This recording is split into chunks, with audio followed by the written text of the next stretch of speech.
All right. Hello and welcome, everybody, to episode number 1 of Games Over Plastic. This is a new podcast for the agnostic gamer. This is for real gamers. No console warring stuff over here. That's not what this is about. This is just about the love of video games, playing and discussing video games, and just having a great time. My name is Midnight. I'm one of your hosts here, and I'm joined today, as always, by my two amazing co hosts. First of all, we have the man, the myth, the legend, the JRPG aficionado, and the master platinum trophy hunter, Sean Mason. How's it going? I'm doing well. That intro is way too kind of you. Way too kind for me. I am no master at anything. I'm just living my life, playing games, having fun. I did platinum Nobody Saves the World last night though. Fun game, really fun game. We can talk about that later though. Yeah, but thanks for putting this together, and I'm so happy to be starting this podcast. I am so hyped. Absolutely. Hell yeah. And you're just too humble, Sean. Everybody that knows you knows how awesome you are, but the fact that you are so humble is part of it. But yeah, we'll definitely talk about Nobody Saves the World, I'm sure. And my second co-host, last but definitely not least, we have the man who does it all. This man is a master at graphics design. He's getting pretty good at videos. He did the intro that you saw. He does country music sometimes. He has hosted podcasts, and he's just overall a beast. Hodge, welcome. I'm a beast. All right. Thank you for having me with this. I don't know about master. I consider myself maybe a jack of all trades, master of none kind of guy, but definitely not a master of anything. But I do what I can. But I appreciate the kind words nonetheless. Yes, sir. Last time we spoke, you had some issues with your hip. Is your hip better?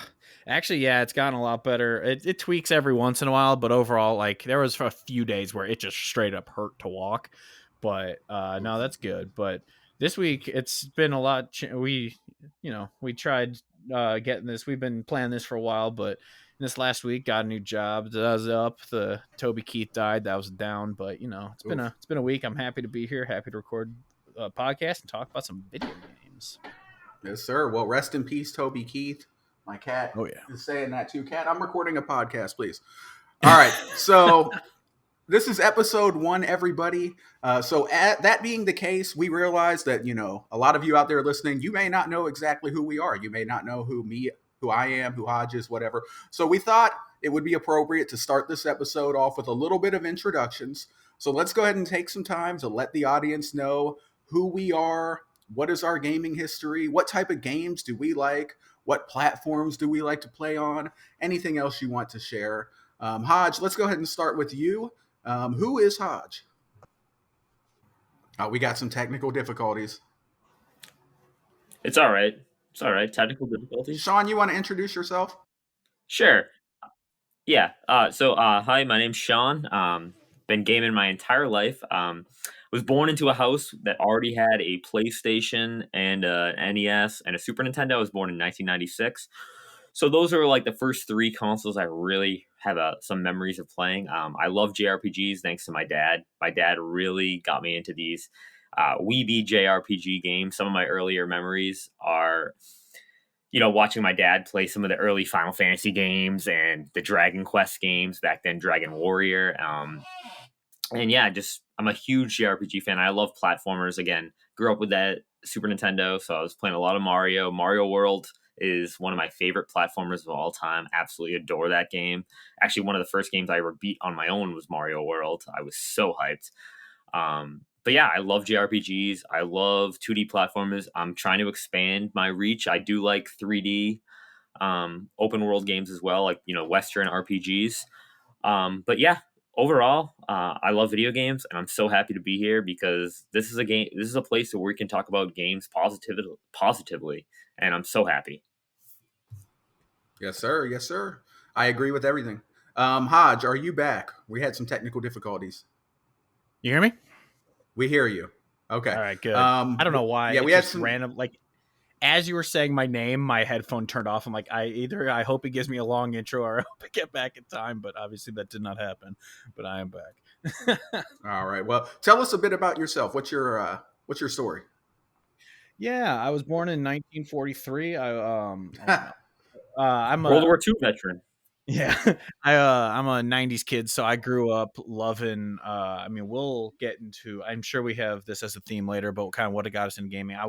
Grew up on NES, Sega Genesis, PS1. I love gaming ever since I was obsessed with Wolfenstein 3D back on the computer. But I've always been into. I love shooters until they kind of got samey. I don't play them as much anymore. But I've always loved action platformers. I love indie games. I like walking sims because I like a good plot, but I just love games. I've kind of more recently gotten to JRPGs. As a kid, obviously, you play Final Fantasy VII. Everyone should have played that by now.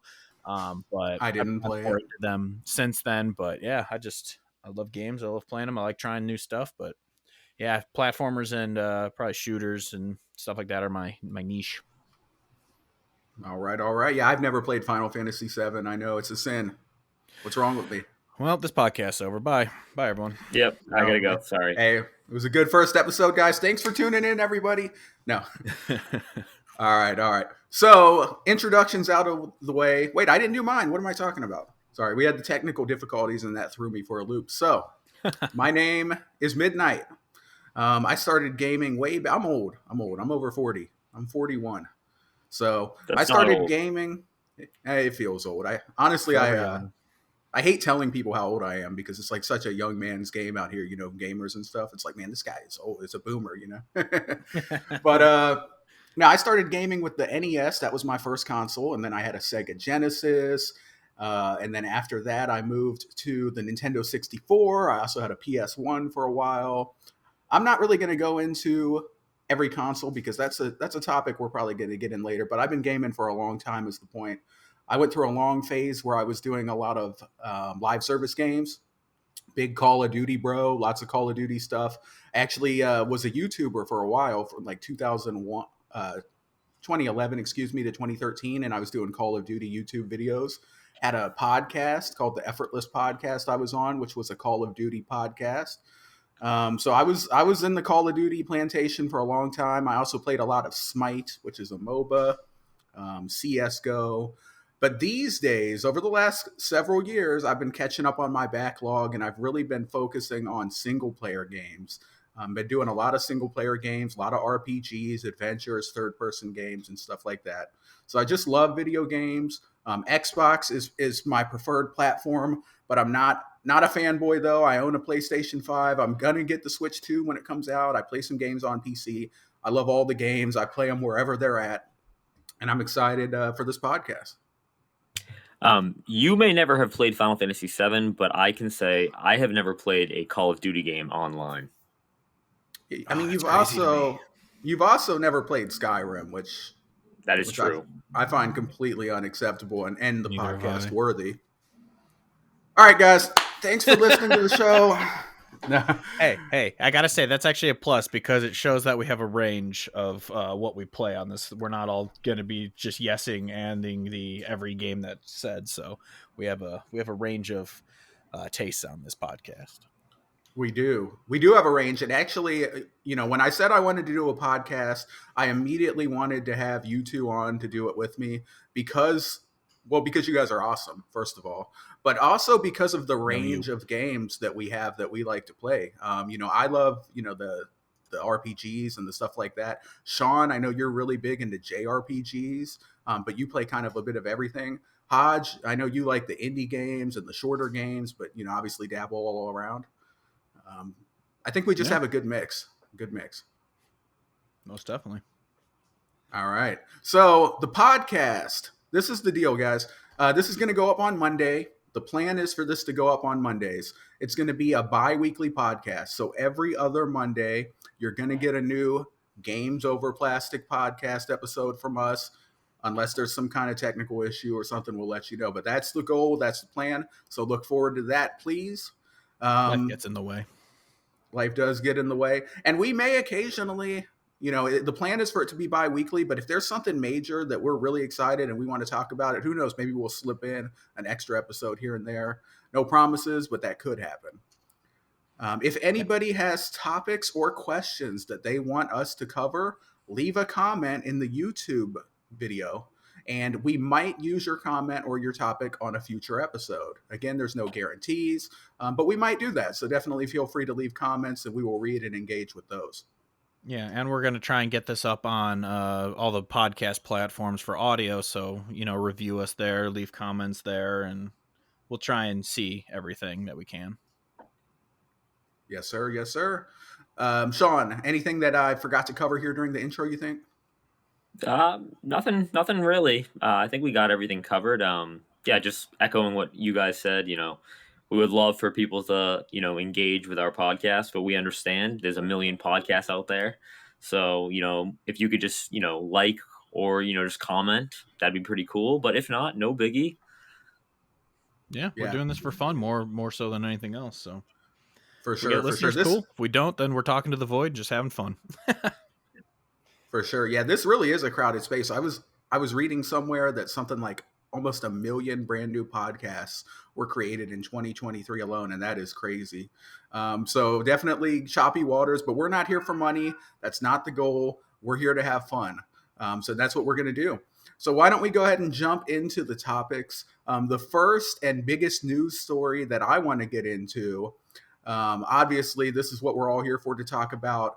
Hodge, I understand that you had a Big Mac for the first time in your entire life yesterday. Is this true? This is very true. I grew up, the only time we ever really, we get McDonald's occasionally. Obviously, as a kid, your parents shut you up by getting you Happy Meal so you could play with the little toy. But I was never, once I got out of the Happy Meal range, I would just kind of get a chicken sandwich here and there. I would never have hamburgers except for, if anyone's old enough, obviously you said you're older than me, actually. So you remember back in the day on tax day on April 15th, they would have 25-cent, actually, I think it was 15-cent, but or even further back, 15-cent hamburger, 25-cent cheeseburgers. And we would go and just buy those. And that's the only time I'd ever get burgers when I was going to McDonald's. So I still love their breakfast. I get their breakfast occasionally because that stuff is amazing. But yeah, there's just never a time where I was like, I want to order a Big Mac. So I never got one. But yesterday I was feeling it, that my mom wanted a Shamrock Shake. So I was like, you know what? I'm going to try a Big Mac for the first time ever. And I got to say, how was it? It was delicious, but that middle bun makes that thing fall apart like crazy. And I was like, this is the messiest goddamn thing I've ever eaten in my life. So I'm like, you know what? It was good. I'm happy I had the experience. It tasted good, but I'm going to stick to the spicy chicken sandwich because that thing is so good. But also, I got a postscript. McDonald's fries are unmatched. They're the best. So no further comment. Can I chime in here? Please. Oh, yeah. I have, I've only had McDonald's twice in my life, and I haven't had fast food in almost 15 years. Oh, wow. I haven't had it in November 4th, hours. 2008 was the last day. Wow, you got the date and everything. Yeah, because that's the day I gave up soda, too. Okay. I gave up soda, too. Yeah, it's very rare that I drink soda. I bought some because when I switched jobs, I wanted to celebrate. So we were at Costco and I bought a fifth of bourbon because I wanted to drink a little bourbon. But I bought a bunch of Coke with it because just to have Jack and Coke, it was a crappy bourbon, so I don't feel bad mixing it. But I was just drinking basically Jack and Coke is, even though it wasn't Jack, it was some other bourbon. But I was drinking that. That's the only time I ever drink sodas if I have whiskey in it. And but being at Costco, everything comes in packs of 47. So I just I occasionally have a Coke here and there. But yeah, I avoid pop as much as I can because I don't really care that much for it. I just drink water. Right on. Yeah, I drink coffee, tea, and water basically. All right. Well, so I'm glad that you got to experience the Big Mac. It's unfortunate that McDonald's recently changed their meat. They made it juicier. And what that really means is it's just greasier. And in my opinion, it's worse. It tasted better before they made the change. I'm hoping they revert it. It was quarter pounder with cheese. Do it that way. Maybe, I'm not sure. I think the only change that they made is that they're cooking 6 at a time instead of 8. I don't know. It's weird. That's weird. But the quarter pounder with cheese really is where it goes, is where it's at because it's never frozen beef, so it just tastes better. Oh, there you go. Nice. But anyway, let's get serious, guys. You want to get into the real topics? Let's do that. Let's do it. So, the first topic that we're going to start with, and the main topic of this show, besides the top five and the stuff we're going to get to later, and that's going to be fun, is Xbox. So, there's a lot going on with Xbox. And to be perfectly honest with you, we don't know what the heck is going on with Xbox at the same time. Today is Saturday, the 10th, that we're recording this. Xbox is going to come out and have a business event, whatever that is, next week. We don't know when that is. So we don't have all the facts, but we are going to speculate a little bit, and we're just going to talk about high-level feelings, what it means. So there are very credible rumors out there for quite some time that have indicated that Sea of Thieves, Hi-Fi Rush, possibly Starfield, that one's disputed. We'll get into that. Indiana Jones, Gears of War, etc. All of these games are going to be coming to PlayStation 5, some coming to Switch, etc. Is third party upon us? What does this mean for Xbox? How do we feel about it? That's basically what we're going to be getting into. So I guess I'll start this topic off. As far as Starfield is concerned, like now that rumor, they came out yesterday and said that that was false. So we don't, like I said, we don't know what's going on. But I'll just say, I mentioned in the opening that I am an Xbox guy. Xbox is my lead platform. I love the controller. I love the ecosystem, all that stuff. I don't really like these rumors. I'm hoping that, I think it is true. It's definitely true because these rumors have been out there for a couple weeks and they haven't said no. Like if it was false, someone would have came out and been like, guys, it's not happening. These rumors. Why are you false. telling lies about me, bro? Right. The fact that they haven't done that and they're instead doing a vet means that there's definitely some truth to this. Now, I don't like this. And I don't say that from like a console fanboy standpoint. I'm not like, oh my God, those PlayStation people, they shouldn't be able to play our games. Nothing like that at all. In fact, from a high level, I think it would be great if people got to play all the games. You know what I mean? Oh, yeah. But from a system level, I feel like if you're putting your games, your big games, if you're putting Starfield, if you're putting Indiana Jones, if you're putting Blade, if you're putting Gears of War onto the PlayStation, what reason does the normal consumer have to buy an Xbox? That's my thought. There's no reason to really buy an Xbox because you could buy an Xbox, right? And you could have Game Pass, which is phenomenal. We love Game Pass. Most people do. I do. Right? But you're only going to get the select third-party games and you're going to get the Microsoft games with Game Pass. Or you could get a PlayStation 5 and all of a sudden you can play their amazing exclusives. PlayStation has phenomenal exclusives, as we know. You can play God of War. You can play The Last of Us. You can play Spider-Man. You can play Helldivers 2, just came out recently. And is apparently phenomenal. People are liking that. I think Sean, you're playing that, are you? No, I've not played Helldivers. I am. Yeah, it's good, right? Oh yeah, it's really fun. We'll talk about it later, but yeah, it's a lot of fun.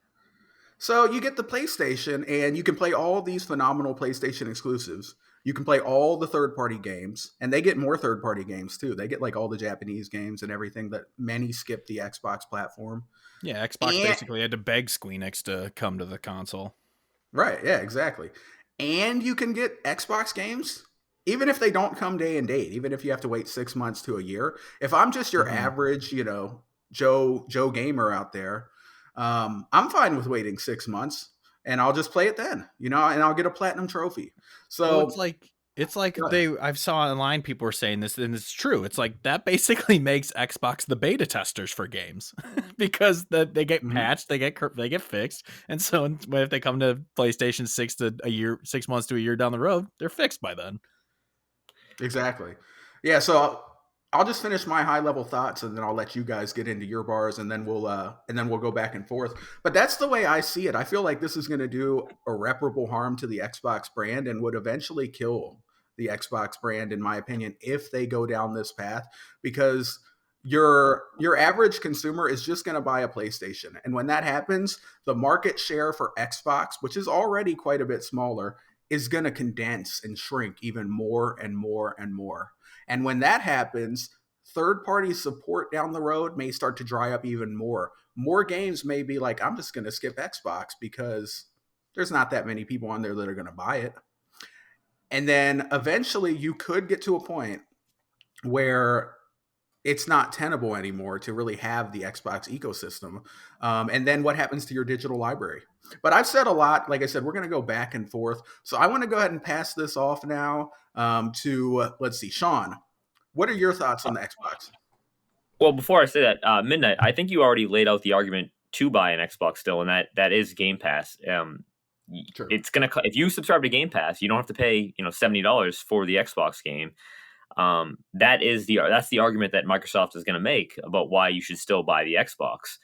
And in terms of the Xbox losing the consumer base, they already lost the base. I mean, there was a report yesterday that the PlayStation 5 has outsold the Series X /S 2-1. So you're not going to make that up. Clearly, they're not going to make that up. And I think it's smart of Microsoft to put their games on other platforms to capitalize on the money. I honestly think that the Xbox branding, we actually saw it on Game Pass that they took off the Xbox Game Pass. Now it's called, I think it's just called Microsoft Game Pass, or just Microsoft Games, or just Game Pass in general. Just I Game think Pass, I it's could just see Game them, Pass. I could see them totally, getting away from that Xbox branding. The Xbox will be their console, but the whole idea of them would be to sell Game Pass. That's going to be their whole shtick here, is going to be selling Game Pass. Here's my thoughts. I think that the ABK games are going to be full third party, day and date. I think Bethesda might be like a 6-month thing where they come to Game Pass right away, and then 6 months later you could see them on other consoles if the Switch 2 can run some of those games. And then I think Microsoft, the other first party studios, like your Obsidian, your 343, those studios, I could see like a year exclusivity on Xbox, and then coming to on Game Pass, and then they come to other consoles in about a year. And honestly, I don't really see the problem, because Microsoft, they've said in the past that their goal is to sell Game Pass, and that is their bread and butter, is Game Pass. And I think they get the most subscriptions from Game Pass from console buyers. So I don't see them pivoting away from consoles in general. And I think you made the argument for Microsoft. They're saying, listen, we're not going to go away as a console business, because the deal here is you can either pay $70 over there, or you can come subscribe to Game Pass and you can get all the games here for, what is it, $120 a month? I mean, $120 a year, not a month, a year. It's Ultimate is 180 now. 180. That's the cost of less than 3 first party, or less than 3 big budget games a year. And on top of that, you get some select third parties, you get some indie games on there. So I think that's the argument that Microsoft's going to make. I am not an Xbox gamer. This is actually the first time I've ever owned an Xbox console. I'm primarily PlayStation, but I have nothing against like Xbox. I mean, I think Halo's like one of the greatest first-person shooting series of all time, probably the greatest, and I love Gears of War. And Obsidian's one of my favorite studios of all time. It's just that I don't think it's as dire as people are making it out to be. Like, I'm seeing things on like Twitter and online. People are like, "Oh my gosh, they're selling their Xbox right now." They're like, "Oh, this is the worst." I saw someone say like they couldn't sleep at night. Like, I don't think it's that big of a deal. That's hilarious. Did anyone else see that? Someone posted they woke up at like 2:30 in the morning and they just couldn't fall back to sleep, and they were just thinking about it. That's insane.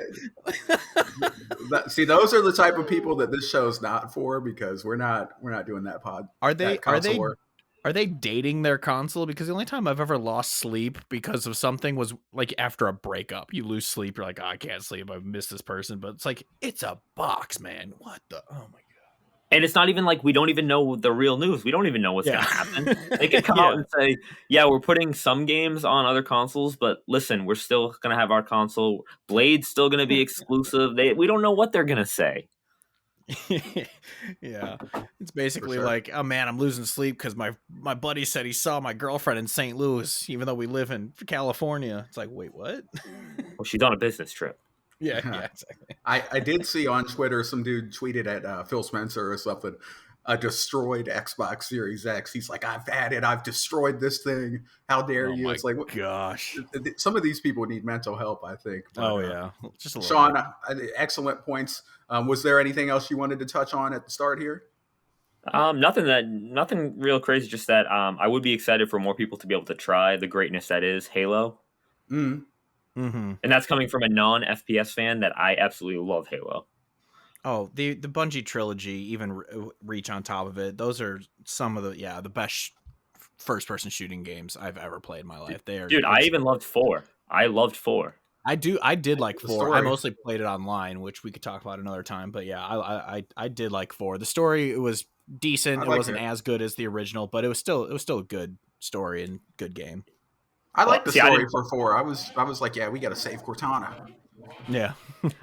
Yeah, I didn't play the Halo series until 2021 with my wife. My wife was like, "We need to play these games because you have not experienced them." So we played through all of them. The only one that I had to play by myself, campaign-wise, was Halo 5 and Halo Infinite because there was no couch co-op for Halo Infinite. Oh yeah, did she just not want to play 5, or was there no couch? I thought, was there couch co-op for that No, one? I don't 5 does remember. not have couch co-op. Oh my god! Oh yeah, I remember because everyone hated it for that because they were like, why'd you do this? So what happened? What ended up happening when I was playing 5 is if I got into a really difficult spot, I just gave her the controller because she's so much better at shooters than me. Yeah, So Halo 5, not. yeah, Halo is awesome. So Sean, I think you made some really good points. Hodge, we haven't had a chance to really hear your thoughts. What do you think about all this Xbox news? Yeah, I don't know. I'm of two minds about it because it's like I agree that it's good because like I remember when it was only that they had the rumor of Hi-Fi Rush going to other consoles. I'm like, that's awesome. I want more people to see that, appreciate that game because it is genuinely one of my favorite games of last year. It was so much fun. It was it's a little cartoony, so all the characters have their own personality. I think the robot's name, I think it's Cinnamon.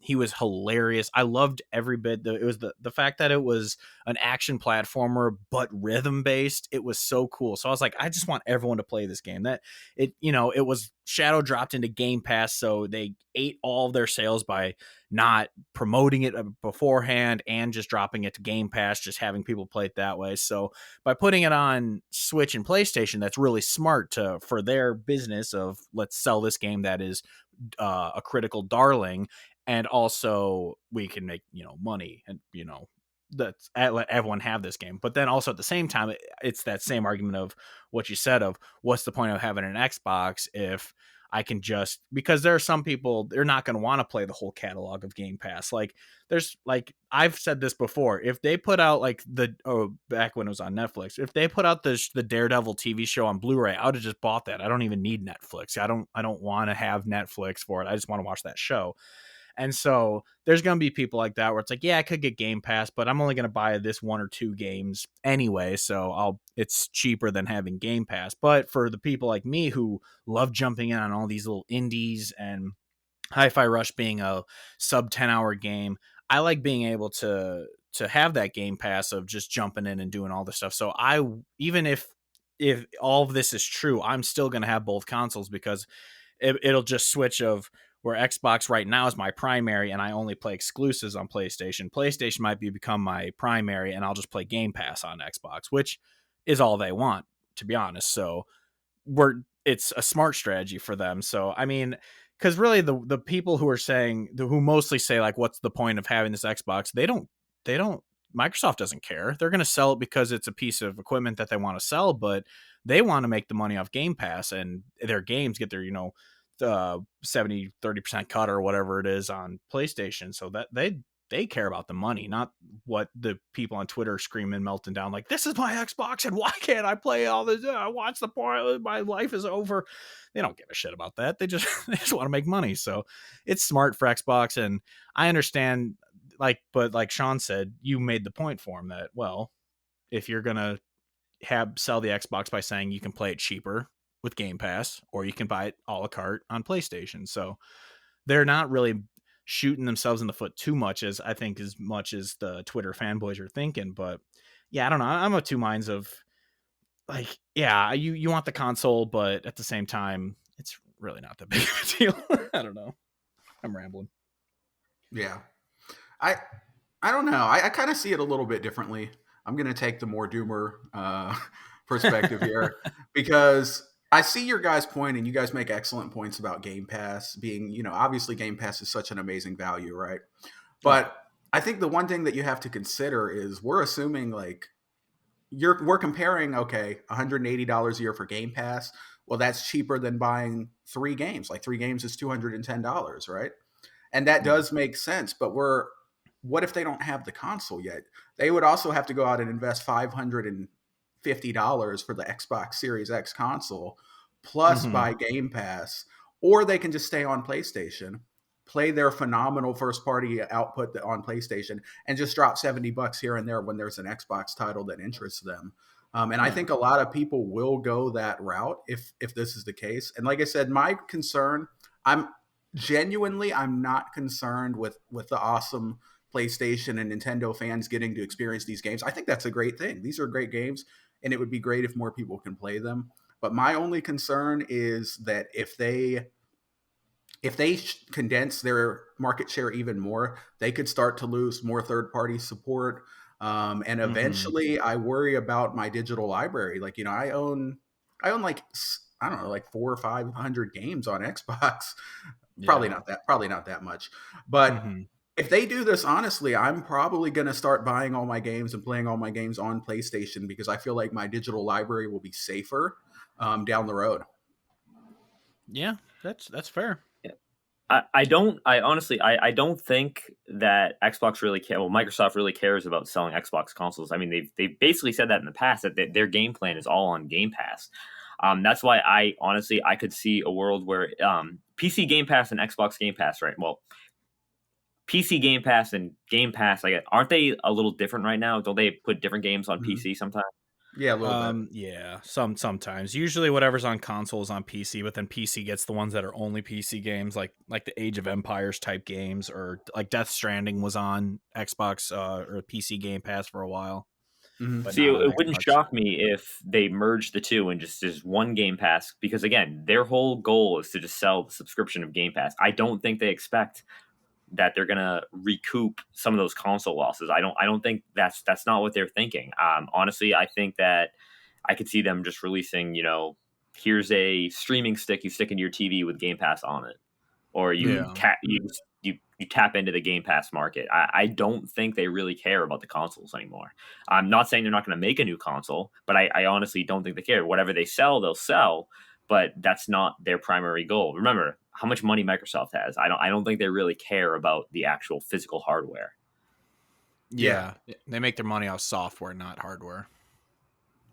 Yeah, you actually brought up a really good point there, Sean, because for a moment there I wasn't feeling I wasn't picking up what you were putting down for a second there, because I was like, if they evaporate and destroy their console base, the majority of people that are going to subscribe to Game Pass are console people.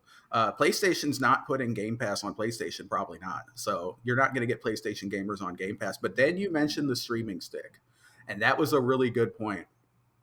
Because if they do, xCloud and you get a streaming stick or a box, that could be something that people decide to do because they can pick up an inexpensive device, use xCloud, and then get Game Pass. So that could be a good thing that I did not think about.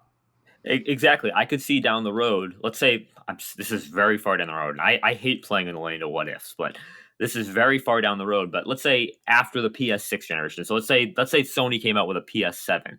I could see Xbox saying, you know what, we're going to release a box that is streaming only, and it's going to be a lot cheaper, and we're going to bundle it in with Game Pass, and then you can start paying for Game Pass after that. If that's what their ultimate goal is, to get people to join Game Pass, and then they can still sell their first party games on other consoles for $70. I think that's what they honestly want to do. Yeah, and the amount of times where even now you see buy this, get 3 months of Game Pass. So if they bring out that box that's just a streaming box, $150 box probably to stream their games, and they're like, and you get 6 months of Game Pass with it. Like, that's pretty good deal right there. Yeah, I just bought this laptop. It came with 3 months free of Game Pass. Yeah, when I bought the ROG Ally, it came with 3 months of Game Pass. And usually, sometimes they screw you by saying you have to be a new user. Nope, I was able to add it to my existing Game Pass.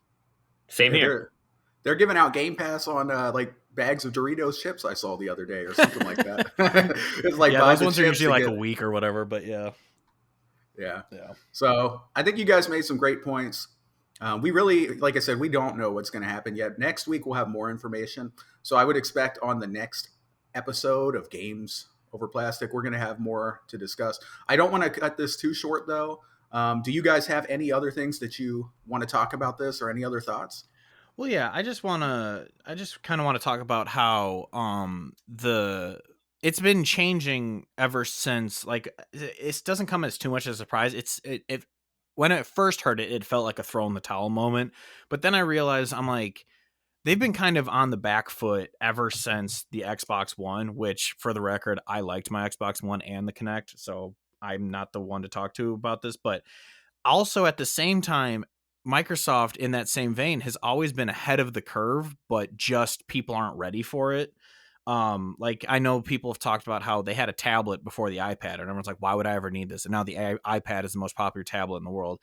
The people are saying, why would I need to connect? I mean, it sucked that they had to force bundle it in, but why would I need to connect? I don't want this thing spying on me. And everyone has a HomePod or a Echo Dot or whatever, the Alexa, the Google Home. Everyone has all those in their house now. And I'm like, all right, well, I had that, and I was like, I liked the Kinect. I was able to control my TV and everything, and sound system, and just everything from it. And I think Microsoft is also ahead on because right now we look at it and go, well, my internet sucks. I don't want to do cloud gaming, or I don't want to do remote play gaming. My internet's bad. But in the future, that might not be the case, and people look back being like, ah, crap, Xbox, they were right again about that. So I feel like, even though this sounds kind of, doomerish at the point of like, well, why do I need an Xbox? They don't care, because they're looking to the future where an Xbox isn't even needed. Yeah, for sure. Sean, did you have anything else you wanted to get to on the Xbox? No, I think we'll have much more clarity, next time we record. So I think it would be best if we don't, keep speculating over, what we don't even know. Yeah. We'll just have the coin that we keep flipping of the "it's over, we're back." The never ending. It's funny too. You mentioned the Kinect days, man.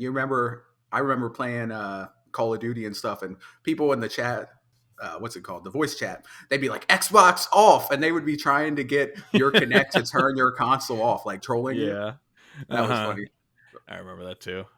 Those were the days. I actually, we'll do an episode about Xbox down the road, but I really, even though it was the weaker console and the game library wasn't as good, I actually really liked that console. So we'll talk about it later. But hey, I like the PS3, and I know the 360 was a much better console.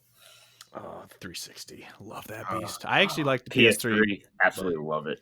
Yeah, we'll do. We'll definitely get into that generation. I think that could be a themed episode for us, because that was just an awesome generation back and forth. I was just gonna say we need to add that to the list of themes of just doing like generation by generation, just discussing the consoles of generations. That'd be awesome. Yes, definitely. That's for the future.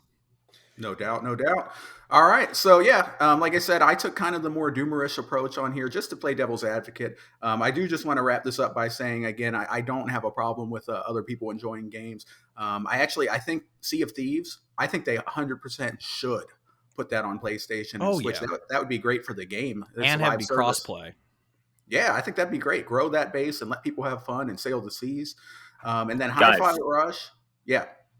Sea of Thieves is dead. It's dead. You know why? Why? Skull and Bones. Come on, guys. Oh, that's true. Skull and Bones is coming out. That's right. Oh yeah. That was sarcasm for those who didn't know. Rip. Yeah. Is Jack Sparrow in Skull and Bones? I didn't think so. That's true. Skull and Bones. We'll see how that does. That's definitely had a very turbulent development cycle. And then just the last thing that I'll say is Hi-Fi Rush. Also, I think that's not a bad one to port over there, because Tango, like you guys mentioned, is a Japanese studio, and Xbox has basically zero presence in Japan. Like, there are some weeks where they sell like 50 Xboxes over there. It's crazy. Yeah. So that is crazy. if I'm a Japanese developer working at Tango, I would like my country mates to be able to play my game and talk about my game. So I think it would be kind of good to put Hi-Fi Rush over there on PlayStation or Switch. So we'll see what happens, though. Yeah, put it on the board right now. Ready? Hi-Fi Rush will sell 1 million copies if it releases on Switch. Put it on the board right there. At Oh, at least. least. At least 1 I mean, million. I don't A want lot to, more. stereotype Nintendo into being like, I mean, it is kind of the kiddie machine. I mean, their games are great, don't get me wrong, but Hi-Fi Rush seems like it would thrive on the Switch. That seems like a Switch game. No doubt. Yeah. All right. Are we satisfied with the Xbox stuff? Oh yeah, we'll cover it Indeed. more when we know what we're talking about rather than just kind of speculating. All right. Yeah, I agree. All right. Well, let's get into something a little bit more upbeat, a little bit more fun. So, in the past month or so, we've had 2 showcases that have come out. We had the Xbox Developer Direct, in which they showcased 5 games. And then we had the PlayStation State of Play, which was really freaking good, by the way. One of the best ones they've had, in my opinion. And they showed off like 16 games. So, what we thought we would do is we're each going to pick our top 5 favorite games that we saw between the Developer Direct and the State of Play combined. So all of that pool of games, we're going to pick our top 5 games and share them with you guys, starting with number 5. Sean, you want to start us off here? What was your number 5 game? So Favorite. my number 5, I'm harping into the JRPGs, Visions of Mana from the Xbox Direct. I did not expect that. I'm a huge JRPG fan, but I will say the Mana series I have not touched. The only one I've actually, I did some research. The only one I did play was Final Fantasy Advance. Is technically the first game in the Mana series. It wasn't developed by. It was the team that makes the Mana games made it for the Game Boy, and then when the sequel came out, they changed it to I forget whatever the next one was of Mana. So yeah, so I have played that. It looks awesome. I'm really interested with the Mana series. Again, I love JRPGs, and I'm always looking to try a new series. The fact that it was at the Xbox show was pretty cool. Again, we're showing that Microsoft is slowly getting their feet in that Japanese market. So I am pretty excited for this game. The game looks gorgeous. I'm really excited about that. It's a new Mana game. We haven't had a brand new Mana game in a while. So I am looking forward to that. And you can play this game without playing the other ones. So yeah, that's why I'm Oh, sorry. I was just gonna say, are they like individual games like Final Fantasy, or are any of them sequels to any of them? There are some sequels, but there are some, but most of them are standalone. And if it is a sequel, you can play it without playing the other one. It's like a story told within. It's like a separate story. Oh, okay.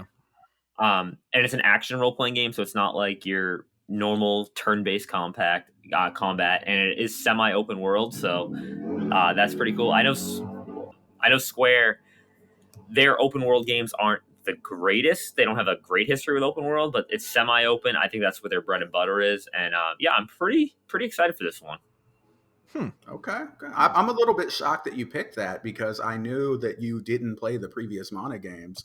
So I wasn't sure that you would be super excited about that one, but you are a JRPG fan, so it does make sense. Yeah, and I'm trying not to spoil myself with like reading anything about like the plot they've released. The only thing I know is that the main character's name is Val. It's a young man. So that's all I know. And that the combat looks sick. The combat looks sick. So I'm like really excited. Okay. I will say that Visions of Mana is not going to be on my list, spoiler alert, but I am a little bit interested. I'll keep my eye on that. Who knows? I might play that. Hodge. Well, did you any comments on Vision? Go ahead, take it away.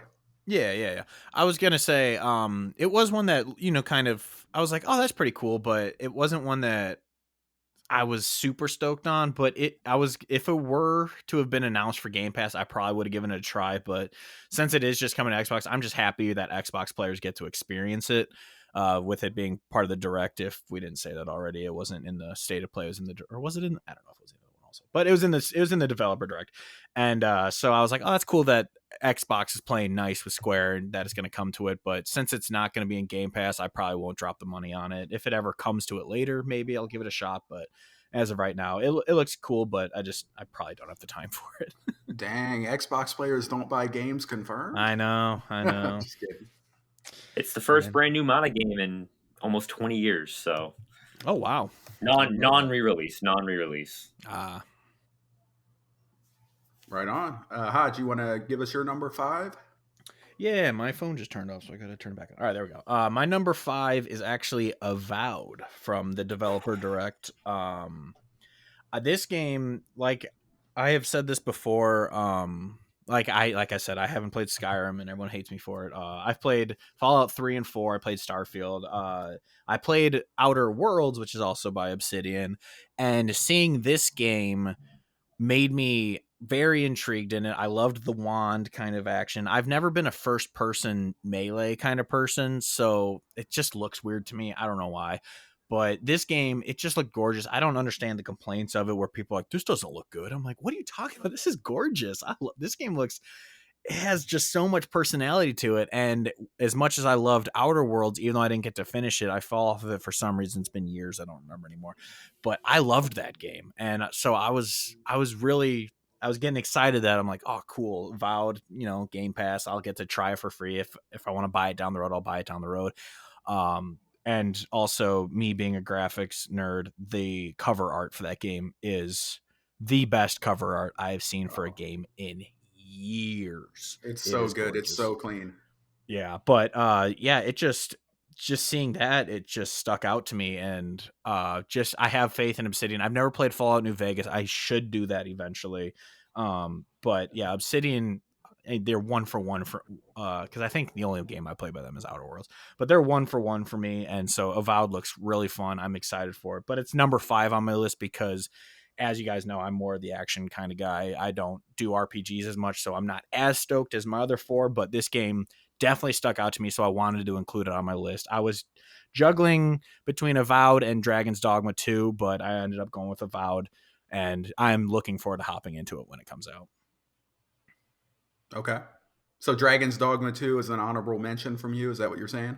Yeah, it's not on my list, but I was debating it between that and Avowed, and I ended up going with Avowed. Right on. Okay. So good pick. I'm a huge Obsidian fan. We'll touch on that later. But real quick, I wanted to mention, it's going to be my goal as we do this show, guys. It's going to be my goal to try to convince you guys to right these wrongs. We got to get you guys playing. You got to play Skyrim and you got to play Fallout New Vegas. Yeah. New Vegas is an amazing game. You need to play New Vegas. I know. I've been meaning to. I haven't gotten around to it. I will. I promise. Especially, and this game will motivate me to play games that I normally don't, I'm sure. Yeah, and I'm sure there's going to be games that I haven't played that you guys are going to have to work on and get me Final get me up to speed. Yes. I'm playing the remakes. You're missing out. You got to play the original. Yeah, got to play the original. We'll see. All right, let me get into we can have the debate. We can have the debate one day, but I believe remake and rebirth are sequels to Final Fantasy VII, not remakes. Oh, they definitely are. Yeah, so you got to play Final Fantasy VII. Wow. Okay. I'll put that on the list, on the backlog. We'll see. All right, so let me get to my number 5. My number 5 was from the State of Play. It was Rise of the Ronin. I am excited about this game. Now, I have never played a game.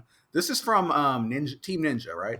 I've never played one of their games. Like, I didn't play Wulong. I haven't played, was it Neo or whatever other stuff they've done. I think they do kind of like Souls-like, that's their bag. So I haven't played one of their games, and that's why this is at number 5 for me. But I love the setting. I love Japan. I love, Shinobi and Ronin and all that stuff. So I'm very excited to see what they're cooking up here, to run around like kind of like a feudal era, or 1800s, actually, I guess, maybe Japan, and see what's going on. Really excited about that. So I will definitely be playing that. And that is my number 5, Rise of the Ronin. Yeah, this one, it looks awesome. It's not on my top 5, but it does look awesome, and I am hopefully going to play it. It just looks kind of like, it's like Ghost of Tsushima meets Sekiro meets Assassin's Creed. Like, it just looks fun as hell. And like, I don't have really much to say about it because I don't know much about the studio. Like you said, they did Wolong and Neo or whatever, but this game, just watching the trailer, it's one of those where it's like, this looks like an awesome game that I might, which is as bad as that is to say, but I hopefully will be able to get to this game eventually. I'm intrigued by this game, but I'm not sold on it yet. Again, very similar. I think it looks very similar to Ghost of Tsushima, but it's going to have that different combat, more of that Souls-like combat. I have never played Neo. Neither have I. I've not played Neo. I've never played a Team Ninja game. So I am a little interested, but I have this weird feeling that this game's going to release in March. And I think like a week or 2 weeks later, we're gonna get this announcement: Ghost of Tsushima 2, or whatever they're gonna call it, Ghost of whatever, and all the steam is just gonna run out of this game. I think people are gonna go, all right, now it's time for Ghost. I could see that. I don't know, but do you think Sony would do that though? Because Rise of the Ronin is a PlayStation exclusive. Would they This really is the same cut studio the that hype? this is the same studio that announced the PS5 controller the same day. What's that paint can game that exclusive was a 2019 game? Concrete Genie. Concrete Genie. They announced the controller the same day. Concrete Genie. It's also the same company that put Foam Stars on PS Plus, and then 2 days later released Helldivers 2. And there was almost no marketing behind Helldivers 2, and they tried to market up Foam Stars. And didn't they those who are listening, didn't they also do something similar with that one like Destruction All Stars game? Didn't they cannibalize that one also, or did that game? Yeah, that was totally botched. That was totally botched because they announced that it was going to be a launch game for PS5, and then so people pre-ordered it for $59.99, or it was a $60 game, it wasn't $70. They pre-ordered it, and then about a couple weeks before the PS5 came out, they announced that it was being delayed till February. But in that delay announcement, they said it was going to be a PS Plus game. So wow, people were pretty aggravated. Eventually, Sony did give refunds on the game, but then by then it was just like no one cared about it. Yeah. Well, hopefully they don't make that mistake again, because that would be stupid. You have Rise of the Ronin as an exclusive for your platform. It is a game that does have some level of hype around it. If you come out and just cut off their knees and be like, oh yeah, we got Ghost too, by the way, which I'm a massive Ghost fan, which we will definitely talk about later on other episodes. I think that would be stupid, and hopefully they don't make that mistake again. Yeah, well, it's crazy that they almost cannibalized, not to go off on a tangent, but they almost cannibalized Ghost of Tsushima because they were hyping up Last of Us Part 2 and they weren't even talking about Ghost of Tsushima. So in that I was really worried about Ghost after that. But then both games were awesome to me, so yeah, I was worried too, especially since like some of the gameplay that they showed, I don't know, the way they cut it and edited, I was like, does this look good? I'm not even sure. I did have a little bit of trepidation going into Ghost, but it turned out to be one of my favorites. So yeah, it's fine. Amazing game. Amazing game. Yeah. Facts. Shall we move on to number 4, Sean? Sure. So I have Dave the Diver Cross Godzilla. Not really going to focus on the Godzilla. I'm not a big Godzilla guy, but Dave the Diver is an absolutely fantastic game. I played it last year on PC. And I absolutely loved it. I did not finish it because I'm like, this is a game that I want to play on PlayStation where I can get a platinum trophy for it. I think it's so much fun. The gameplay is awesome. Have any of you played Dave the Diver yet? No, I have not. I've heard about it. Is anyone interested in it? I wasn't just kind of out hearing about it, but I love like pixel art games, which it's kind of pixel arty, right? I can't remember. It's been a while since I watched it. Yeah. I love that look, and just hearing people gush over it, I'm like, all right, I'm probably gonna have to play this game eventually. It's so cool. You dive in, you collect fish, and then you come back and you cook it at your restaurant. Like, it's so cool. I love that whole aspect. And then you get quests and people ask you to do certain things, and the dialogue is pretty cool too. Like, you get like there's some characters who are really funny. There's some characters who have like sad backstories. So I'm like really excited to see the ending. But like I said, I didn't want to finish it yet because, again, I knew this was going to come to PlayStation. And so I was like, this is definitely a game that I'm going to platinum because, like you, I do love pixel art games. Yeah. So you play you dive for fish to cook it. What the hell does Godzilla have to do with it?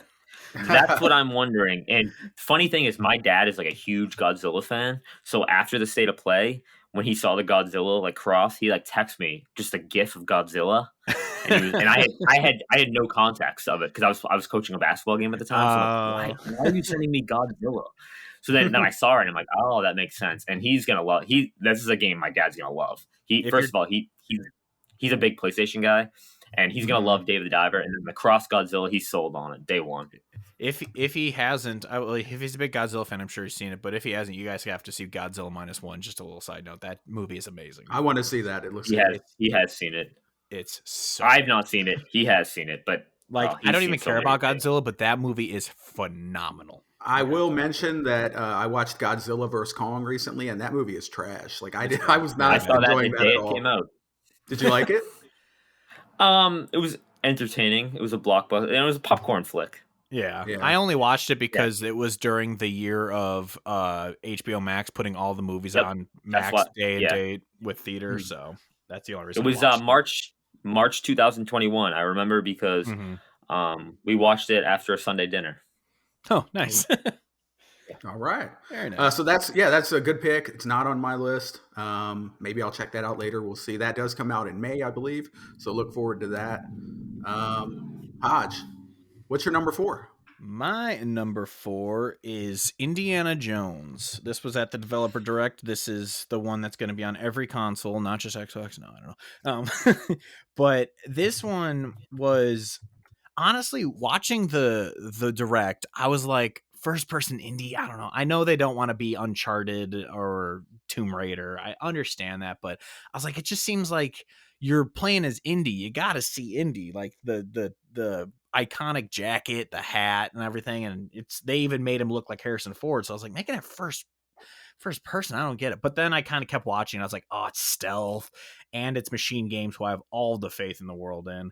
So I was like, all right, you know what? And as someone who grew up watching all 3, there's only 3 Indiana Jones movies. I watched all 3 of them just religiously as a kid, that I'm like, I can't not want to play this game despite it being first person. And I know they said the action parts are going to be in third and all that kind of stuff, but I was very sold on it by the end.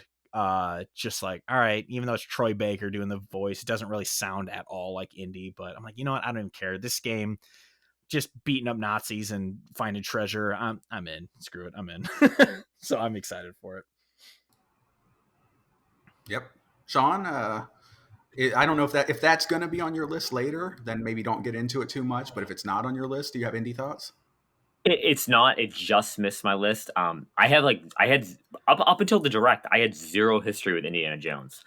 I had never seen an Indiana Jones movie. And then I saw the trailer and I saw the gameplay, and I was like, oh my gosh, I really want to play this game. It looks stunning and it looks phenomenal. Mm-hmm.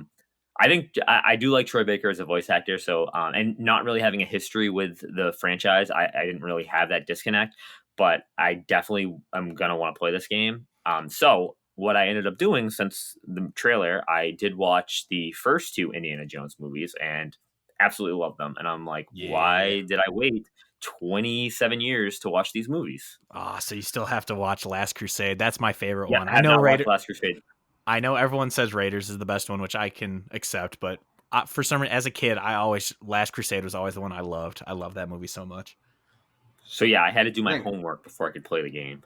Yeah. I think that's a great idea. I'm going to do that before this game comes out. I'm going to go back and rewatch like the original movies just to kind of get yourself in the spirit, the vibes. Oh yeah, so good. And and to be fair, really quick, I don't hate that Troy Baker's in the game or anything. I actually appreciate the fact that he doesn't sound that much like Harrison Ford, because I don't know if Sean will remember this. In Kingdom Hearts 2, when you go to the Pirates of the Caribbean level, you have 3 actors trying to sound like the actors from Pirates of the Caribbean, and it takes you out so much because they sound kind of like them but not like them, and I think that's worse than just not sounding like the character. Yeah, the Jack Sparrow voice actor was it really brought me out of that world. It made me dislike the Pirates world in Kingdom Hearts 2 a lot. Then it was a little bit redeemed in Kingdom Hearts 3 just because that world in Kingdom Hearts 3 is phenomenal with the open world combat and the boats and everything. So, but every single time I replayed Kingdom Hearts 2, which is probably well over 40 times, 50 times, I would dread going to Pirates. I would dread going to Pirates. Exact same. It should have been my favorite level because I love Pirates of the Caribbean the movie, but that level always took me out of it because of that reason. But yeah, so that's why I like that he doesn't really sound like Harrison Ford, and he's not really trying that hard. I mean, who knows? He might be trying that hard. I'm just an ass, but I like that he doesn't sound like an off Harrison Ford, that it kind of sounds like his own, who's kind of has the mannerisms of Harrison Ford, but not the exact like trying to be his voice. I'll say this on the voice. He doesn't sound like exactly like Harrison Ford, but I really felt like he sounded like Indiana Jones, if that makes sense. Like he had the bravado and the swagger, if you will, of Indiana Jones. That's what I'm saying. And He had like the mannerisms of it. Yeah. yeah, it felt like it was indie, even if it didn't sound like the same voice from the movie, if that makes sense. Mm-hmm. Exactly. Yeah. All right. Hey, So they got me sold on the series. So Hell yeah. yes, sir. And what more could you ask for? So I may or may not be talking about Indiana Jones later. We'll see. Let me get into my number 4. I believe that's where we're at. My number 4 was Dragon's Dogma 2. Now, I've never played the first Dragon's. Well, okay, I've never beaten the first Dragon's Dogma game. That's something I do plan to rectify. It was recently on a sale on the Xbox, so I picked up Dragon's Dogma Dark Arisen, I think it's called, on Xbox. I plan to play that sometime in this year, is my hope. I played a little bit of Dragon's Dogma back on, I think it was the 360, and I fell off for whatever reason. But Dragon's Dogma 2 looks awesome. It looks so cool. The medieval type setting, the Japanese, the Japanese style gameplay, how you can like climb on the beasts and like ride them and like interact with the environment. It looks super cool. I'm totally sold. Like I said, my plan is I'm gonna try to play the first game before this sequel comes out, and I'm definitely hopping on the sequel. So Dragon's Dogma 2, that is going to be my number 4 pick. Yeah, you got anything on it, Sean? I don't have any history with Dragon's Dogma. I wasn't interested in the first game, so it completely missed it. When they re-released it on PS4 and Xbox One, again, didn't play it. So I'm most likely probably not going to play this game.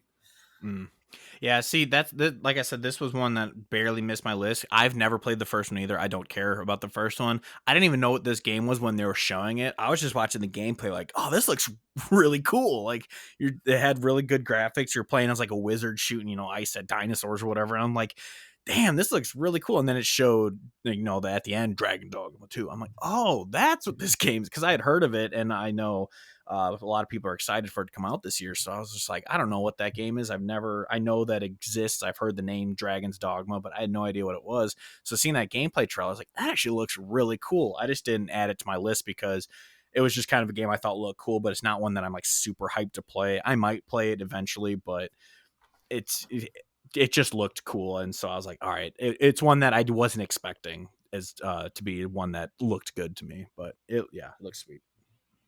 All right. Yep. So I'm looking forward to that one. Let's go ahead and jump over to number 3. Sean, what was your number 3 most excited game from the showcases? All right. My number 3 is Judas from the PlayStation Showcase. I am a huge BioShock fan. Huge BioShock fan. I played them for the first time in 2021. I was unspoiled. I had no idea what I was getting into. And immediately when I finished BioShock 1, I jumped into BioShock 2. I loved both of the games so much. That eeriness the game gives off, that vibe, even just like the overall story, listening to the audio logs and the diaries and just reading everything about it, I fell in love. So I am so looking forward to another Ken Levine game. And Judas looks like a BioShock 3. I know we have BioShock Infinite, but it looks like BioShock 3 to me. So it got me really excited to see that. And I didn't think we would see anything from Judas this year. I didn't think we were going to hear anything about it. So now it's got me like hyped. I think we might get this game in, maybe early 2025. Yeah. I mean, that's it kind of sucked that they only said wish list now. It didn't even have a year, but yeah, I hope it's within the next year or so. Yeah, I was surprised that we saw that at all. Like Sean said, that's an honorable mention for me. It's not on my list, but I am excited for it. I did love all 3 BioShock games. Ken Levine is a master, so I will definitely be playing that for sure. Yeah, I will talk more about it later. Okay, so Hodge, what is your number 3 pick? My number 3 pick is Hellblade 2 from the Xbox Developer Direct. I loved the first one when it came out. I bought it on PlayStation 4 when it first came out, and I was blown away. Actually, I played it wrong the first time I played it. I played it with surround sound rather than a headset, and I was playing it on non-OLED TV at the time, so it was very bright. And I really liked it. And then when it got ported to Xbox, I played it again with the headset on an OLED TV, and that blew me away. It's a completely new experience there.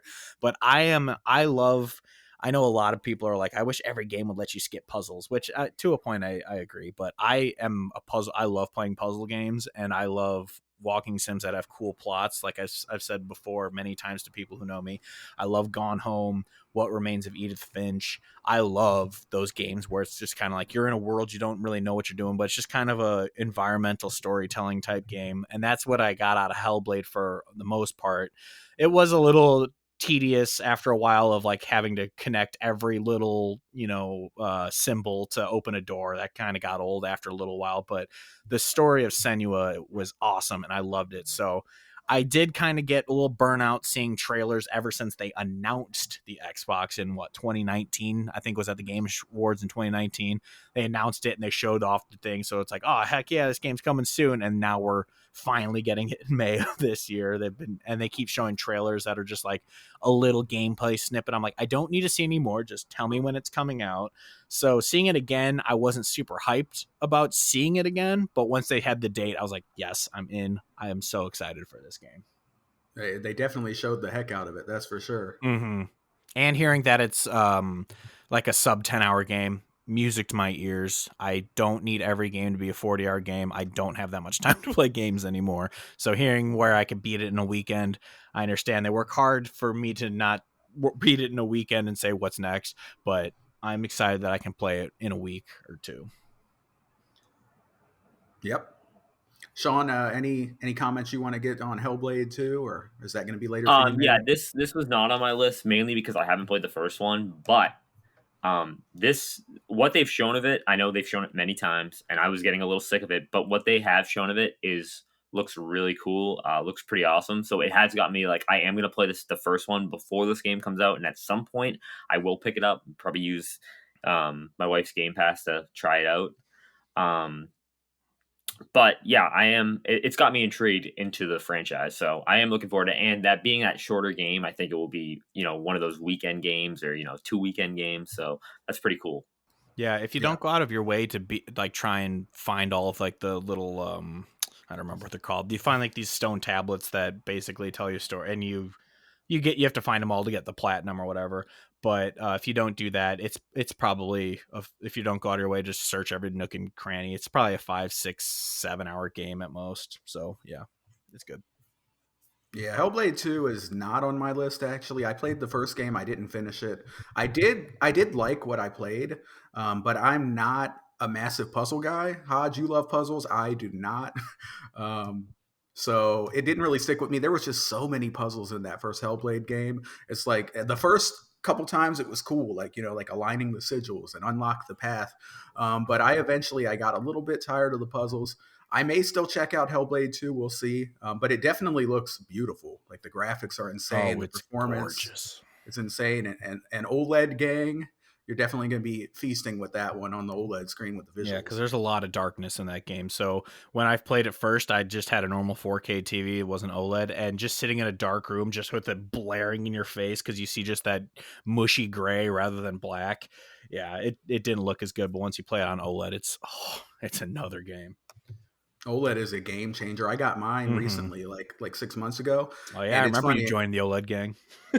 It's changed my life, honestly, because I never used to watch movies, like ever. Like I was the guy who would watch one movie a year, maybe. Ever since I got this OLED, now I'm like addicted to movies. I'm watching like 4 or 5 movies a week because they look so good on the screen. Yeah, and every other TV looks like crap once you've seen an OLED. It's unbelievable how good they look. Yeah, Sean, do you have an OLED? What are you rocking? I do not have an OLED yet. Yet. Well, it'll change your life. I need to get one. I am going to get one soon. I'm in the market for a new TV. My TV I got in 2018, so I think it's time for an upgrade. But for right now, I am just sticking with what I have. Nice. All right. So number 3, let's move on to me. My number 3 pick is a game that has already come up. It's going to be Indiana Jones. Indiana Jones from Machine Games. I'm very excited about this. I echo a lot of the sentiments that Hodge had to say. Machine Games are masters of that first-person storytelling, so the choice that they made to keep it in first person, I don't hate. I'm cool with that. what was it? Wolfenstein 2. You guys remember the scene from Wolfenstein 2 where they're like in the diner eating the shake and the Nazi officer comes in? Oh yeah, yeah. That was insane. Like that's the type of storytelling that they excel at, and that has me excited for Indiana Jones. I will mention that the gameplay, like when he's whipping the whip around, looked a little bit stiff, but it is still probably alpha gameplay that we're looking at, so I'm not too worried about that. I'm sure they'll tighten it up and it'll look good. But yeah, I'm definitely excited for Indiana Jones. I'm going to be playing that. Who knows what platforms it'll be on? But regardless, I don't care. I'm gonna be playing it. So it's going to be awesome. Like we mentioned, the voice acting from Troy Baker, I thought he did a great job in what we heard, and I also do like that they are incorporating some third person elements, like like during cutscenes and when he's climbing up the pipe and everything, it's in third person. So I'm excited. And Machine Games put Hitler in a Nazi base on Venus, so they're insane and it's awesome. Heck yeah. Yeah. All right. Should we move on to number 2? Yeah, Sure. I pretty much said what I've had to about Indy. So, All right, Sean, what is your number 2 pick? So my number 2 is a game we've already talked about as well, and that game is called Avowed. I am so stoked for this game. Like I said earlier, Obsidian. I absolutely love Obsidian. I've played first of all, the Outer Worlds is a top 20 game of all time for me. I adore that game. I've played that game front to back multiple times. I have the platinum trophy. I've actually gotten all the achievements in the game as well. The game is just astounding. DLC is even better. So when I heard that they were going to be making a new game in a fantasy setting, I was I'm not the biggest fantasy guy. I like Lord of the Rings, but I'm not like really hot into like high fantasy or like I said, I've never played Skyrim or so that's about it other than Lord of the Rings. But this game has me hyped, and it is in the Pillars of Eternity universe, which I have played. Again, anything Obsidian touches, I kind of just eat up. So I am really excited. I know, Hodge, you said you were usually not that big into like the first person melee combat. I wasn't. And then when I play the Outer Worlds, where it's a game where you can only play in first person, similar to similar to Avowed, I did do a run through of the game using only melee combat, and it got me kind of adjusted to that. So I'm really excited. I think the dual wanding looks so cool. oh yeah, I'm just really excited to jump back into this Pillars of Eternity universe and see how it really connects. They've said it's in the same universe, but I'm assuming there's going to be similar to in most Obsidian games, they have little things you can read and more to pick up the lore. I'm assuming there's going to be some type of connection in that lore hidden away to Pillars of Eternity. So I'm really hyped for this game, and I just can't wait. And yes, an Xbox game is number 2 on my list. Right on. Right on. Yeah. You already talked about Avowed, right, Hodge? Yes, you Yeah. did. Yeah, I think that's a great pick. So number 2 for Sean, we have Avowed. Hodge, what is your number 2? My number 2 is Death Stranding 2.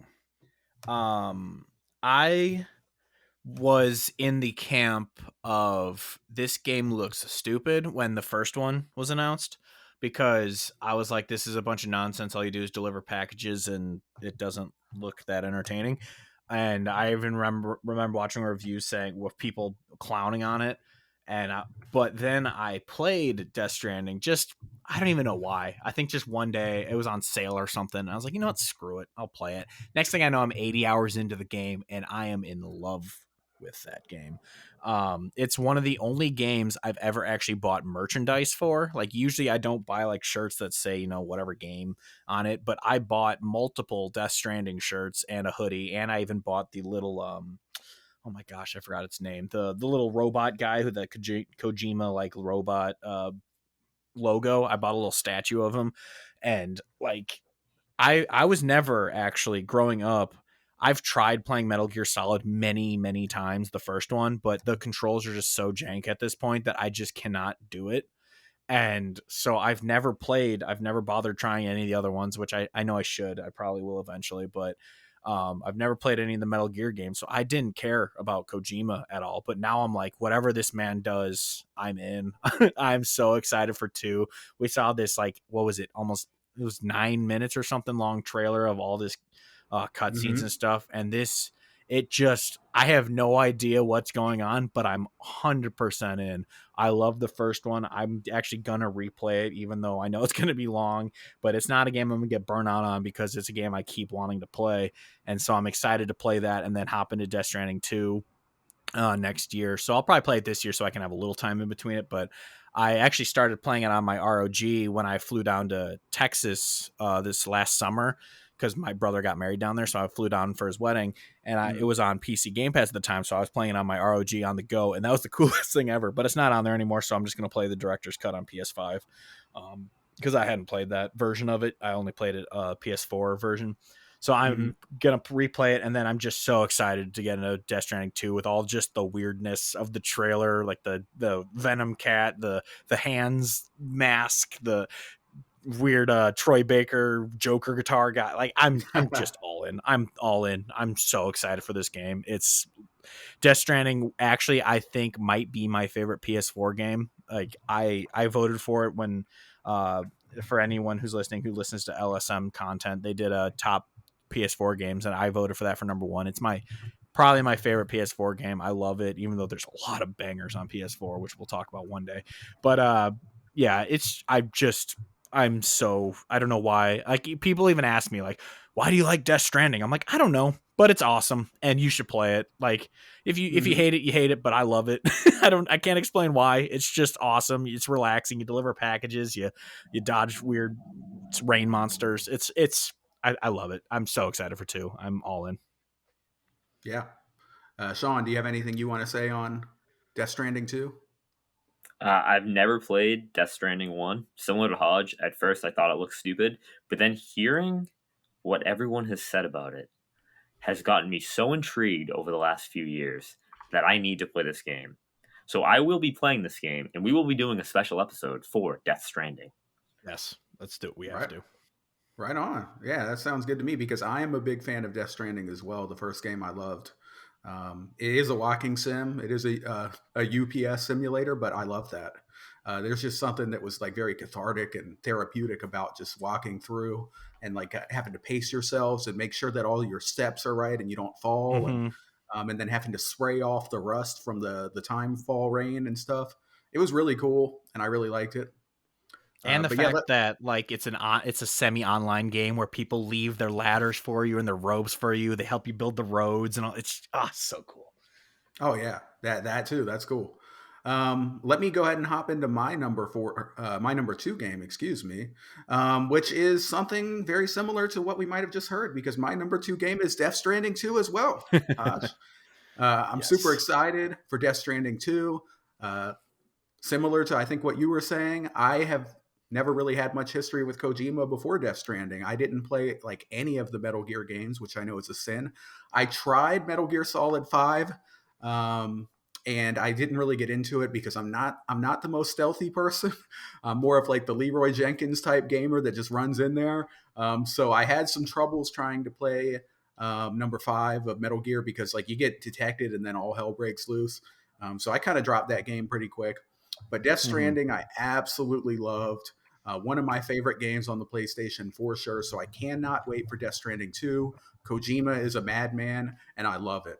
I don't know what the hell we saw. Like we saw 9 minutes, and I have no idea what the hell was going on. Oh yeah, no idea. But what I do know is that I'm 100% for it, and I Yes. can't wait to get to it.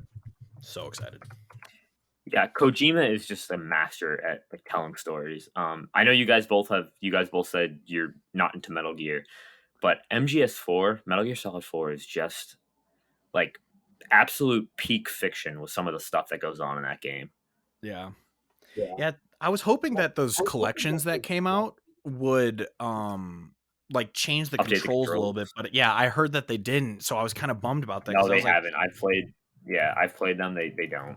yeah, if they had done that, I would have bought them just immediately. But since they didn't change the controls, I'm like, maybe I'll get around to buying it because because I know, especially after playing Death Stranding, I'm like, I know I want to, do this Metal Gear. I want to play what Kojima did before this because I want to experience it. But yeah, the controls of the first. Some people have said maybe just start with the second one. I'm like, yeah, but I don't like. I'm very like I don't know, autistic. I don't know with games where like when a game comes out, I play all the games beforehand before playing that game. I like being just up to date and reminded on what's going on in that universe. I did it with Kingdom Hearts. That was a long one before 3 came out.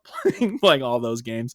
I did the same with even though I bought it a year or two after it came out, I played Lost Legacy, Uncharted, and I played all 4 games before playing Uncharted. Like I am that kind of person, so there's no way I can just start on Metal Gear 2. I got to play the first one, and so I need to force myself to learn those controls and play it because I've heard nothing but good things about Metal Gear Solid. Yeah. All right. As far as like the tank controls, once you get used to it, it'll be easy. But it's part of that getting over the bar, and the further away we get from it, the harder it's going to be. Yeah, that's true. Very true. Yeah. I'll have to do it. I do have some bad news for you though, Hodge. What? I played Death Stranding 1, the director's cut on PlayStation. You said you want to get to that. The unfortunate news is there's no Monster Energy. They got rid of the Monster Energy in the director's cut. Yeah, I do remember hearing about that, and I was like, oh, well, then what's the point? Because I know they also had there was another sponsorship in that game that they got rid of, but I can't remember what it was. I don't know, but yeah, that is funny that they just let the deals end and they just took them out of the game. It's like with Alan Wake when they used to have the giant Verizon billboards. Now they're just whatever they are. But yeah, that's always funny to me, the fact that to get energy or whatever you drink Monster. That's But, funny. yeah. All right. Well, I think we've covered that one good. Why don't we go ahead and jump to our number one most excited, most anticipated game from the 2 showcases? Sean, what is your number one, my friend? My number one is Stellar Blade. This game looks fantastic. Graphics wise, it looks unbelievable, and gameplay wise, it's giving me Nier vibes, and I love Nier Automata. I love Nier Replicant. It's giving me the vibes. The combat looks awesome. It looks like a Japanese game. It just looks like it's a Korean studio, but it looks like a Japanese role playing game, like action role playing game. So that immediately got me hyped up. I think the story concept is really cool. It's like humans lost a war to invading aliens. So I think that's pretty cool. And there's gonna be a lot of side missions and there's NPCs, talking to them. So it has like that JRPG-ness written all over it. So I'm like really excited for this game. Like I said, I'm big into Nier, and it reminds me so much of Nier from the look to the gameplay. Yeah, it's got me hyped. Yeah, this is one that at first, like, I just kind of heard the memes of like, oh, she's got a big butt, and I'm like, okay, I don't really care. But watching that gameplay trailer, it looks pretty. I've never played Bayonetta, but is it like that or is it different? Because I mean, it just looks like a cool action game, and I was like, oh, this looks pretty sweet. I would say I don't think it's exactly like Bayonetta, but I think it's in that same vibe of just like action combat. Yeah, it looks. Have you played this Nier? one? No, I've never played Nier. That's another one I've heard that people always talk about how cool it is, but I've never played. I think any you of love those it. Nier games. I think you love it from the gameplay and how much you love story. The story is so good. Yeah, I'll have to add that to the backlog as long as it is. Yeah. Never ending. Yeah. Stellar Blade. That's a good pick. It's not on my list, but it is a game that I am interested in. I think the plot in the game looks fantastic. Let's just get that out there. Definitely looking good. I know that there was some controversy about over-sexualized. As a man, that doesn't bother me. But no, I'll keep my eyes on this and check it out. The over-sexualization, it's just a little pearl clutchy to me of just like, oh, how could you?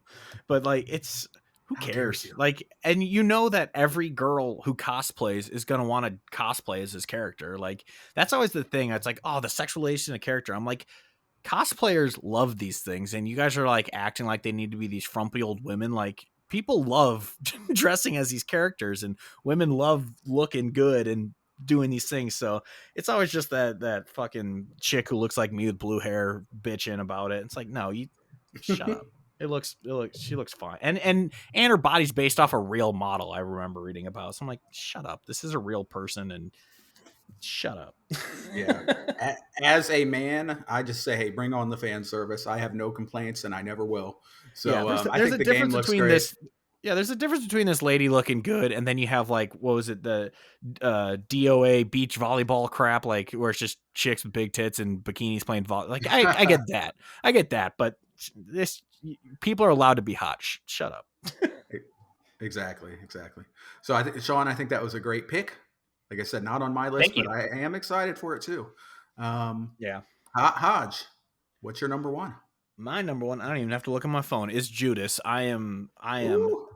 I am beyond excited for this game. When it got announced at the was it the Game Awards?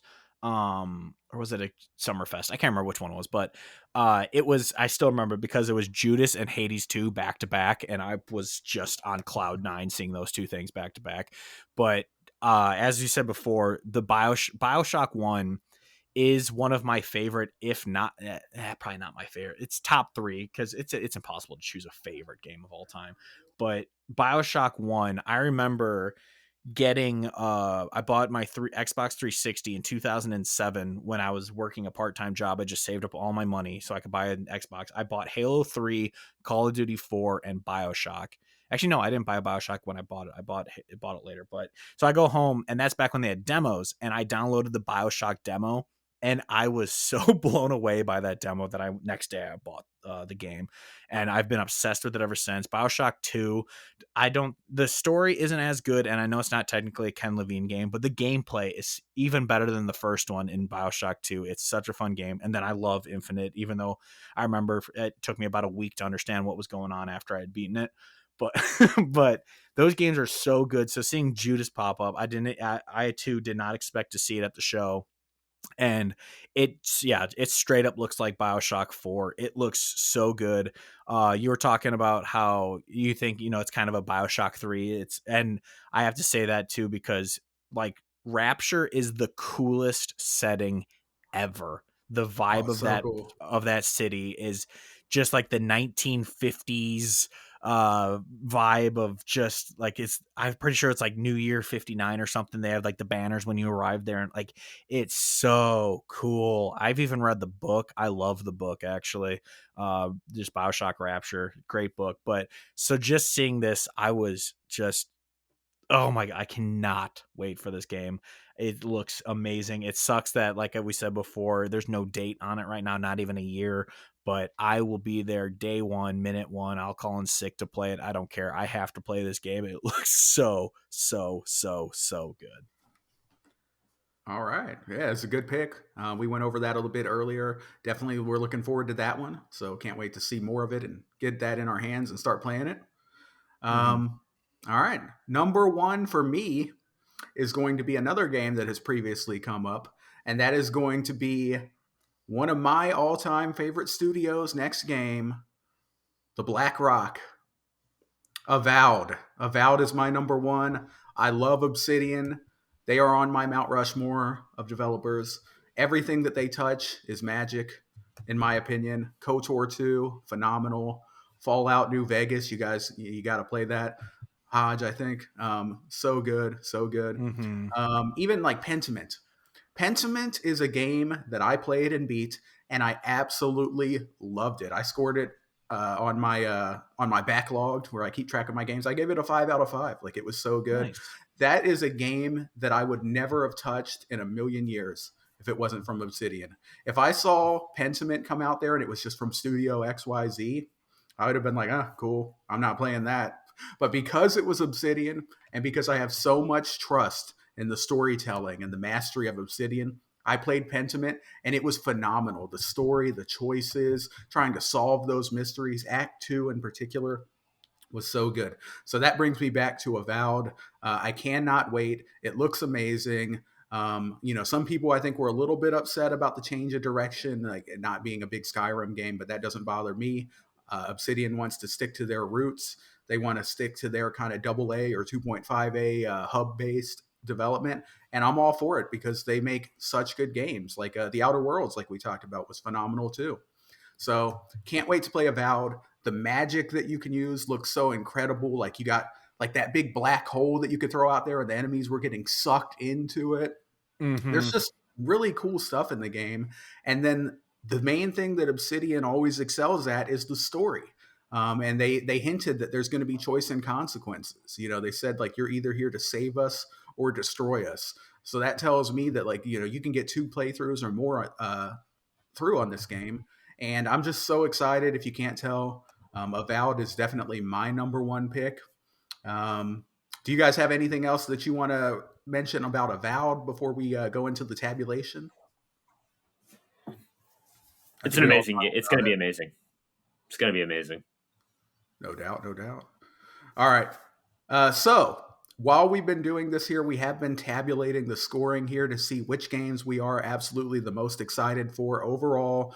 The way we've done this scoring is if it's our number 5 pick, that's 1 point. If it's our number 4 pick, that was 2 points. Number 3 is 3 points. If it's our number 2 overall, that's 4 points. And if it was our number 1 overall pick, that was for 5 points, of course.